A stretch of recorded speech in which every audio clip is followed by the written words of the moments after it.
Nous allons maintenant parler des options spécifiques au rendu. Alors avant d'aller plus loin, je vais vous indiquer quelques manipulations qui peuvent être intéressantes lorsque vous voulez gérer vos rendus. Donc, comme on le sait déjà, pour lancer un rendu, c'est la touche F11. Pour sortir de la vue d'affichage, on peut faire échappe. Et pour réafficher la vue, on fait F11. Donc F11 pour réafficher sans recalculer et F12 pour relancer le calcul. Et à chaque fois, échappe pour en sortir.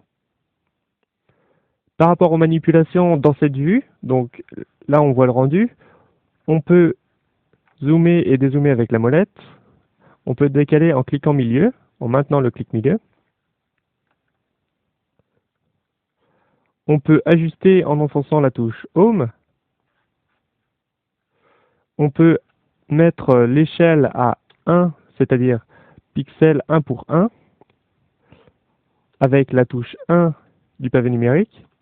On peut mettre 2 pour 1 avec la touche 2. On peut mettre 4 pour 1 avec la touche 4 et 8 pour 1 avec la touche 8. Et inversement, si on fait Shift plus 2, ça va faire un zoom 2. Si on fait Shift plus 4, ça va faire un zoom 4. Et idem pour Shift plus 8. Donc là, si je fais 1, donc je retrouve l'échelle originale. Enfin, nous avons ici des slots, c'est-à-dire des endroits où stocker les rendus en cours. Donc en fait, l'idée c'est de pouvoir stocker deux rendus différents et de les garder en mémoire pour les comparer par exemple. Donc là on est sur le slot 1 par défaut, donc si on choisit le slot 1 et qu'on lance un rendu, ça va se stocker sur ce slot.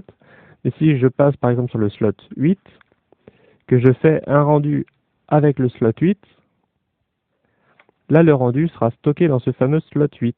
Si je passe dans le slot 7, il n'y a rien, dans le slot 2, il n'y a rien. Si je reviens dans le slot 1, on retrouve le rendu. Donc voilà éventuellement pour passer d'un rendu à un autre et pour mieux ajuster l'affichage du rendu dans cet éditeur. Passons maintenant à l'onglet Dimensions ici, donc d'abord dans le contexte Render. Donc je vous le rappelle, on a ici Render Image qui permet de lancer un rendu d'image et Render Animation qui permet de faire la même chose mais pour l'animation. Display en dessous permet de choisir le mode d'affichage de ce rendu.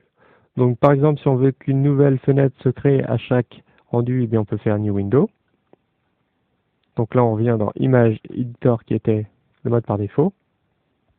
Et donc, on va s'intéresser à ce qui se trouve dans Dimension ici. On a ici, dans l'encart résolution, la résolution en X et Y, donc le nombre de pixels en largeur et en hauteur. Donc là, on est en 800 par 600. On a ici le pourcentage de rendu. Donc si on veut faire un pré-rendu, on peut par exemple passer à 25 ou à 50%. Et enfin, il n'est pas interdit de faire des multiples, c'est-à-dire par exemple, si je fais 400%, c'est une possibilité. Donc nous ne sommes pas limités par le slider. Si je mets 400%, ça marche très bien. Ensuite, donc Frame Range, qui permet de gérer l'image de début et de fin de l'animation. Donc ça correspond à ce même paramètre qui se trouvait ici dans la timeline, Start et End. On trouve un paramètre supplémentaire ici, Step. Donc ça veut dire qu'on va calculer chaque image, mais si on veut faire un pré-rendu avec le calcul d'une image sur deux, on peut passer le Step à 2 par exemple. Donc pas de calcul de l'image. Aspect Ratio X et Y, c'est dans le cas où on a des pixels non carrés. Donc par exemple, si vous voulez faire une vidéo qui va être sur des moniteurs de télévision, eh bien les moniteurs de télévision, contrairement aux ordinateurs, n'ont pas de pixels carrés, c'est-à-dire qu'ils sont légèrement déformés, rectangulaires.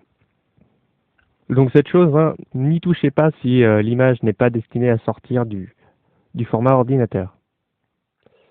On a ici framerate, donc qui est le nombre d'images par seconde. Nous sommes à 24 frames per second, donc images par seconde, par défaut. Bon, on peut changer ça. Donc 24, c'est le framerate cinéma. 25, c'est ce qu'on trouve dans les systèmes PAL.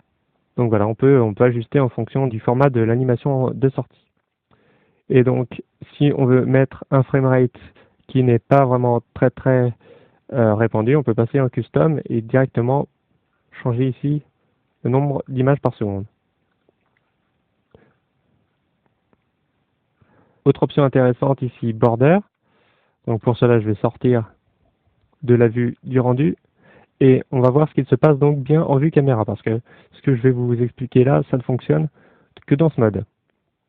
Donc quand on veut faire le rendu d'une zone de la vue caméra et pas l'entièreté, on va pouvoir faire Shift B et créer un rectangle de sélection avec toujours clic gauche. Une fois qu'on a fait Shift B, donc vous voyez ça a activé tout seul Border qui n'était pas encore activé. Si je fais un rendu, eh bien vous avez ça.